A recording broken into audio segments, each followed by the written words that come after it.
건강한 사람에게는 원하는 게 많다. 우선 돈을 많이 벌었으면 하는 것이고, 큰 집과 외제차, 남들이 부러워하는 그 모든 것들이 너무 많으며 싫어하는 것도 많다. 보기 싫은 사람, 청강, 소음 등등 열거하기가 힘들 정도로 많을 것이다. 하지만 아픈 사람에게는 단 한 가지 소원밖에 없다. 우선 통증이 사라지고 병이 낫는 것뿐이다.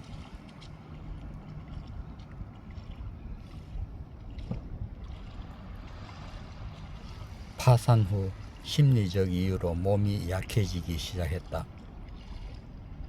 허리에 이상이 생기고 뜬금없이 어디 부딪히지도 않았는데 발가락에 통증이 한 달 넘게 지속이 되니까 우울증이 잠시 뒤로 밀리고 발가락 통증을 없애기 위한 온갖 방법들이 머릿속에 가득했다.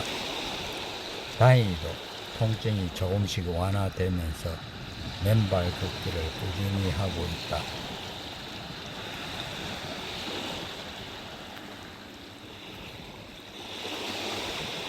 공해나 음식, 스트레스 등으로 젊어서부터 각종 성인병으로 고생하는 이들이 많고 50대에 이르면 심장마비로 사망하는 이들이 급격히 늘고 있다.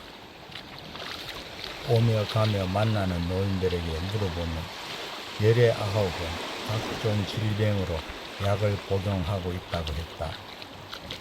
그중 통증이 없는 병인 경우라면 그나마 다행인 것이다.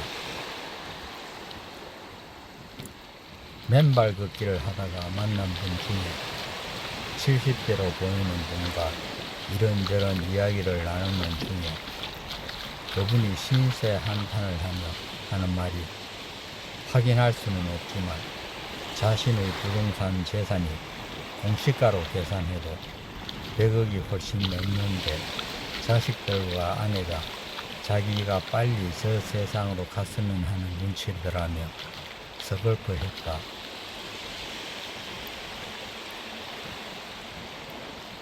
각종 병으로 재산을 축내는 것도 있고 병수발에 지친 것도 있을 테고 기타 여러가지 이유가 있겠지만 나랑 비슷한 연배의 부자인데도 내 처지랑 비슷해 보였다.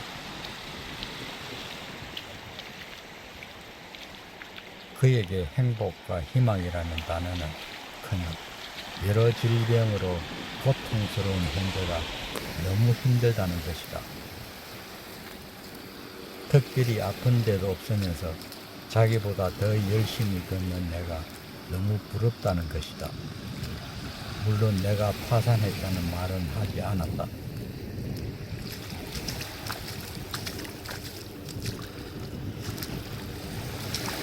서로가 부러워하는 상황이라니 참 아이러니하다.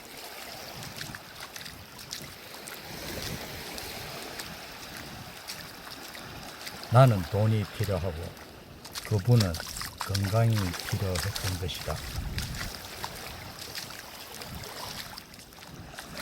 파산 후 자다가도 가위에 눌려 벌떡 일어날 만큼 불안감이 극단으로 치달을까봐 얄미운 경우지만 이들과 비교하며 나는 물편이 돼 있지만 굶어 죽을 만큼은 면했고 약도 먹지 않고 특별히 아픈 곳이 없는 것만으로도 불행 중 다행이라고 나를 세뇌시키고 있다.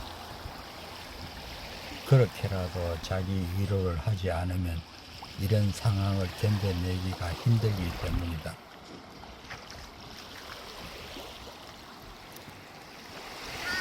불행해지는 가장 빠른 방법은 나를 남과 비교하는 것이다. 죽을 때까지 나보다 잘난 사람이 많고 내가 갖지 못한 것을 갖고 있기 때문이다.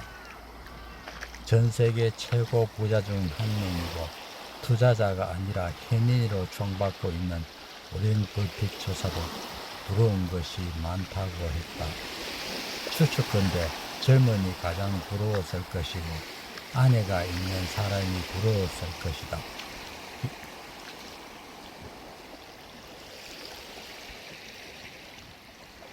아내가 있는 사람이 부러웠을 것이며 기타 많은 것이지만 비교하며 살았더라면 그 역시 불행한 삶을 살았을 것이다.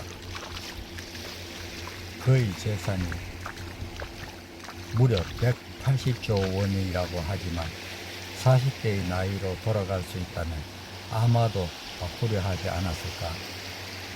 그러니까 젊다는 이유 하나만으로도 충분히 부자라고 할 수도 있을 것이다. 다소 억지스러운 점이 있지만 젊다는 것은 그만큼 가능성을 내포하고 있다는 것으로 해석해 볼 수가 있겠다. 좌절 속에 빠져있는 젊은 당사자라는 자기 위로를 하며 잠시 희망을 가질 수 있는 계기가 될 수 있지 않을까 하는 마음에서 엉뚱한 상상을 해보았다. 나이 40대는 어땠을까? 40대 중반까지도 앞이 보이지 않을 정도로 암담했으나 40대 말쯤에 신의 도움으로 얼마 전까지 풍족하지는 않아도 잘 살아왔던 것 같다. 늘 신에게 감사함을 전했지만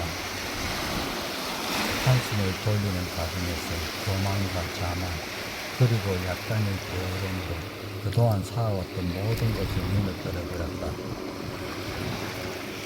사람들은 결과를 말한다. 그래서 나는 그동안 내 능력의 한정에서 최대한 열심히 살아왔다고 자부했지만 한 번의 실수로 못난고 형편없는 인간이 되고 말았다.